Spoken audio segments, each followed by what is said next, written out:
Hello, this is your virtual life coach, Michael Lewis. Doubts and fears, doubts and fears. Do not be driven by your doubts and fears. Yes, they seem awful, and you remember what happened the last time you did that thing that you're now contemplating on doing again, but that's just your attitude. It's just something that's inside your mind. Nobody else can see it. It's in here. And what is an attitude? An attitude is actually the way a person acts or feels towards some person, place, thing, or group or situation as a result of an idea that he has of what that person, place, thing, group, idea, or whatever is, or from past horrible or wonderful experience. That's all an attitude is. Like, for example, a young lady has had a string of really horrible boyfriends, just absolutely terrible boyfriends. So she gets this attitude toward men that they are all beasts. Person has a bad example with multi-level marketing or something like that. Or he read something bad about it. So now he figures that they're all pyramid schemes and they're all going to go to jail. Joe helps Bob out of a really bad mess by loaning him a bunch of money. Bob now thinks that Joe is absolutely the greatest person who's ever walked the face of the earth. But then federal agents pick up Joe for taking bribes and selling drugs and all sorts of other horrible things, fixing the World Series, engineering global warming, whatever.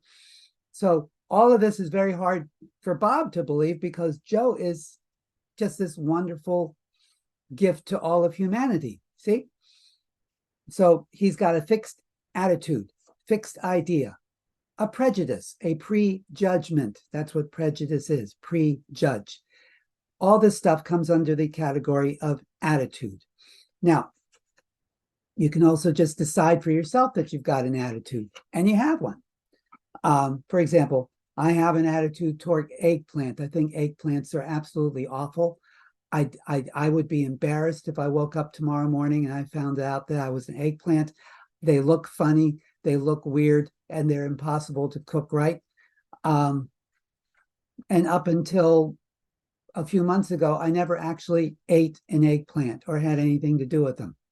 So it was just my silly attitude. Now, of course, when I had the eggplant, that confirmed all the bad things that I previously thought about eggplants. But I mean, before that, it was just an attitude. Now, one of the things you can have an attitude toward is life.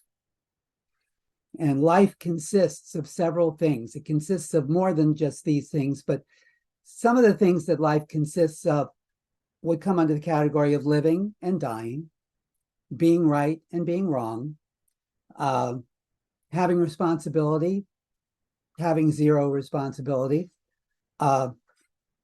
having stuff, like possessing stuff and not having stuff, an awareness of yourself and other people, as opposed to no awareness of other people or concern about other people, just concern about yourself, believing things, not believing things, being causative and proactive, and just sort of being knish that's been left out in the rain, just going, well, whatever. These are all part of life. And these are by no means the full list of what life consists of, but you'll notice that all of these things have one thing in common, and that is their attitudes toward life. You're going to be responsible toward life, or you're not going to be responsible toward life. You're going to feel concerned toward other people, or you're not going to feel concerned toward other people. You're going to love people, or you're not. That sort of thing. So, and there's a whole bunch of shades of gray between the top and the bottom.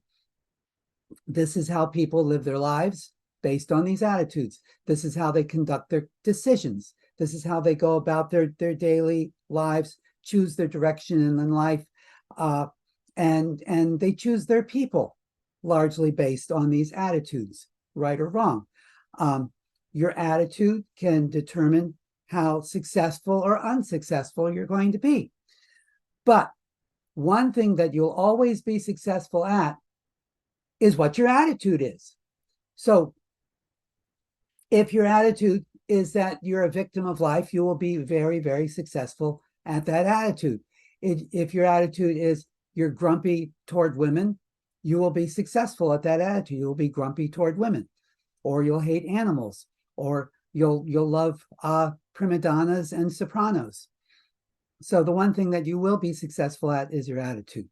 Now, you will notice that though an attitude results from some idea that someone has of something, whether it's logical or anything else, it doesn't necessarily have anything to do with their circumstances or their environment or the way they were raised. It just comes out of here. So you can have lousy circumstances and a terrific attitude. Or you can have terrific circumstances, perfect circumstances, and an absolutely awful attitude. Now, we've known people like this. Louis Armstrong had horrible, horrible circumstances. He was arrested at the age of 5 for setting off firecrackers in the middle of a New Orleans street. And he was raised as basically a homeless, parentless waif. And so he had horrible, horrible circumstances that he endured for many years. But he had a wonderful attitude toward life. You talk to the guy, and he has such love in his heart for everyone. That's an example of someone who had terrible circumstances, but a wonderful attitude. And on the other hand, we know people who have wonderful circumstances, and they're always complaining. You know, I knew a wealthy woman who was complaining about how she ran out of gas in Las Vegas, and she had to go all over the place to find a full-serve gas station because she could not bring herself to use self-serve for her Rolls Royce. I mean, there are people who would just die to have that kind of problem. So it's like a lot of attitude. Now, let's say there's 2 outs, baseball, okay? There's 2 outs and a man on third, and your team is ahead by 1 run, and it's the bottom of the 9th inning. You're pitching, strike 1, strike 2, 1 more strike, and the game is over. You throw the pitch, it's right over the plate. The umpire calls it a ball, and the guy makes it to first base, and you go, what? And you suddenly have this attitude that everybody's against you. You're all grumpy. The next pitch you serve up to the next guy is right over the plate. He belts it over the fence for a home run, and your team loses. So you couldn't shake the feeling. You couldn't raise yourself over that attitude, and as a result, you had a bad day and you lost. Now, have you known anyone who had terrific circumstances and a lousy attitude? How about you? Have you ever had things going great for you and you didn't appreciate it until it was all over? Well, there you go. And probably things didn't turn out all that great. Now, on the other hand, have you known anyone with horrible circumstances and a great attitude? And how about you? Was there ever a time when you just sort of kept your sunny disposition and your positive attitude toward life, no matter what lousy hand life was dealing you? And things turned out okay. You know, maybe they didn't turn out great, but they turned out okay in the end. There are so many people alive today, probably in the millions, if not the billions, who would kill to have your life. You know, you're educated, you're talented, you got a roof over your head, you've got shoes on your feet, you've got a floor, an actual floor to walk on, you're not suffering from bubonic plague currently. There are so many people who are lacking in those things, except maybe bubonic plague, but you actually have got better circumstances than most of the rest of the human race. Now, there was a survey made by Napoleon Hill of people who considered themselves to be unsuccessful. And he found that 9 out of 10 of these people blamed circumstances. I was raised poor. I came from a bad family. I have a disability. In other words, if you blame circumstances for anything, no matter how convincing it is, and no matter how true it might be, you are a victim. VICTIM. I got that right. Victim. It's a sure way not to be happy. And it's a sure way not to be successful. You have a terrific excuse, which helps you not be successful and which helps you not be happy. But it's basically an attitude.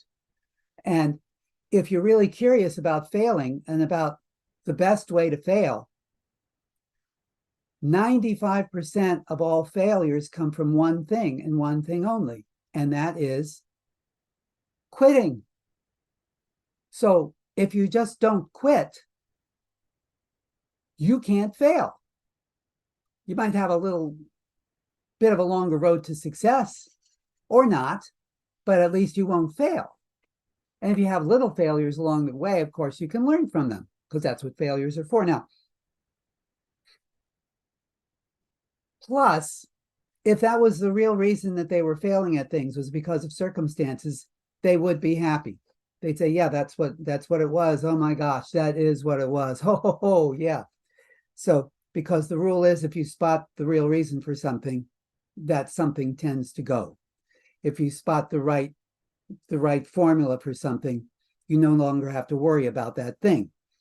Like probably you can remember a time when you may have misplaced something and it was a very important thing like your cell phone or whatever, and it's in your head. Where is it? Where is it? I need it. I've got to leave in like a minute. And where is it? Where did it go? And then you find it. The cat is sitting on it or whatever. Well, you don't have to think about it afterwards because you found it.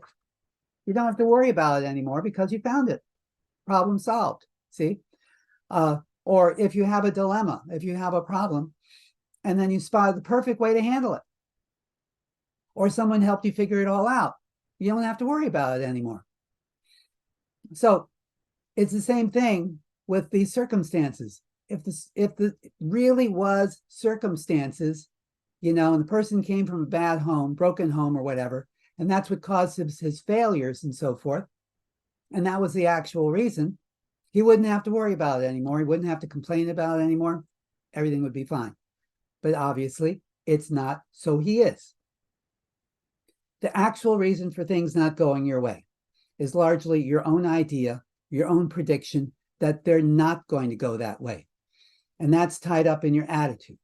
If you look at some attitudes, they're actually declarations of the way things are or the way things are going to be. I'm a failure. Guys always break your heart. I am terrible at business and finance. It's going to be a lousy day. These are attitudes, but they're also predictions of what's going to be happening.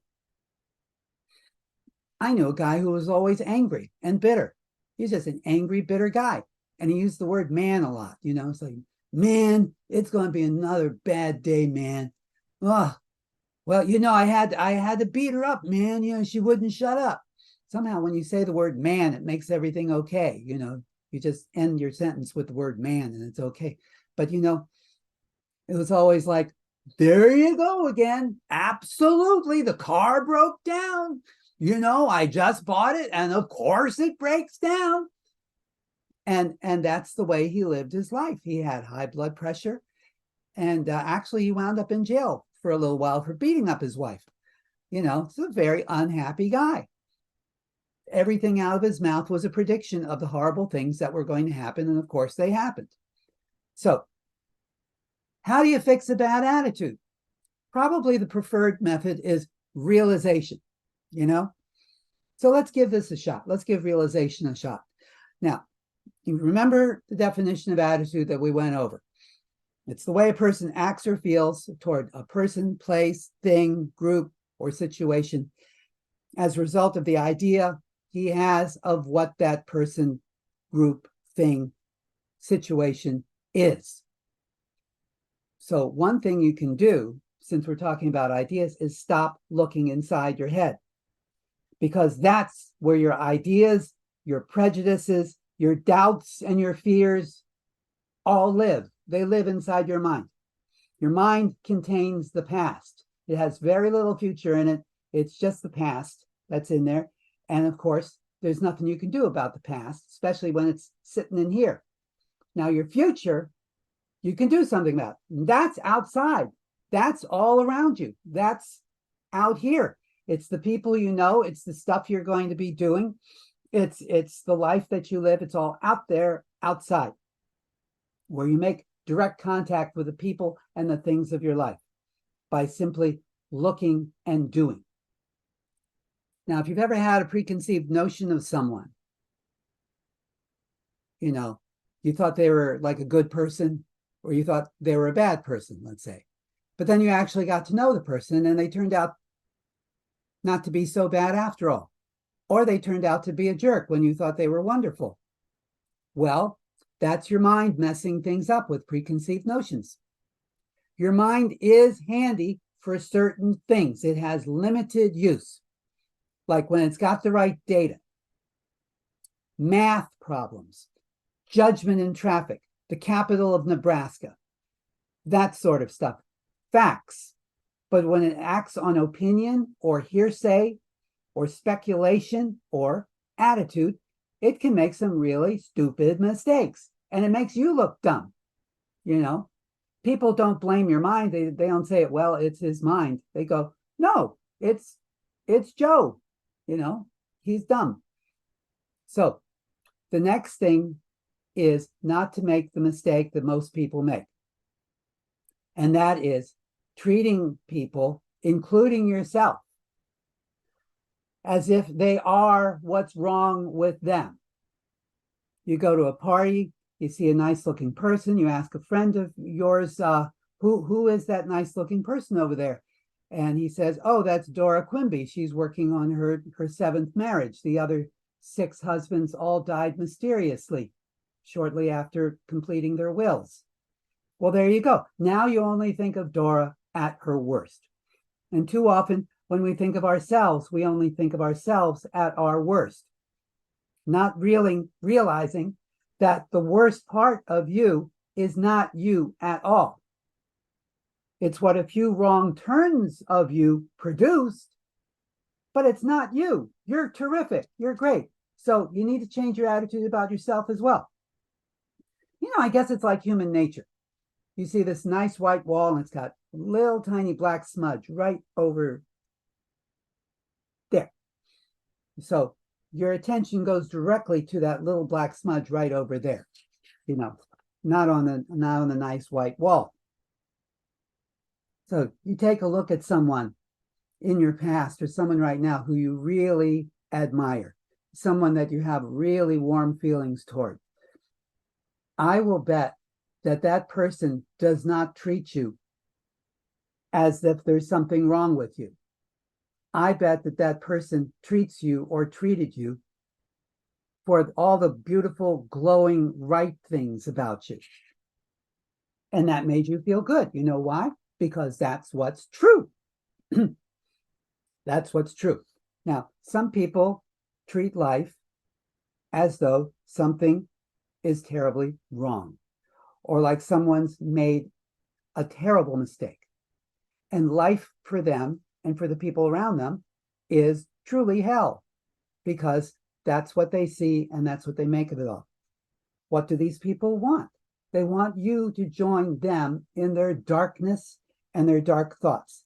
They can be very annoying people. They can be very evil people, even while smiling. They can make your life complicated. They can make your life miserable. They invite you. They invite you to hate them. They give you all the reasons in the world to hate them, be annoyed with them, hate life and hate the world. And if you are foolish, you will accept the invitation. On the other hand, there are people, and you know some of these people, who know that it's a wonderful world and it's a wonderful life, and that's what they get. And that's what they want for you. And that's an invitation worth accepting. Now, here's a question for you. Who are the 5 people that you spend the most time with?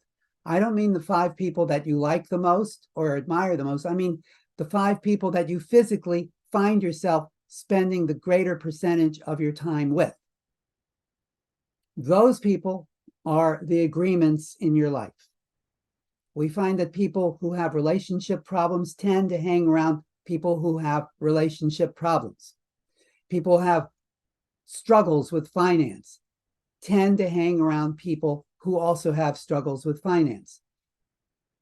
So a simple solution there to change your attitude is to simply change the people around you, which will automatically change the agreements that you bump into and are cascaded with all day long. Associate with positive, successful people who have good attitudes. Don't associate or keep at arm's length negative or unsuccessful people. Finally, the great person is not stopped by doubts and fears. The great person has doubts and fears, just like you, me, and everyone else, but they act in spite of their doubts and fears. Do that, and you'll be a great person too. And that's all I have to say for now. So until next time, love each other, take your vitamins, play nice, observe posted speed limits, and never lose sight of who you are. Never, never, never lose sight of who you are. So long for now.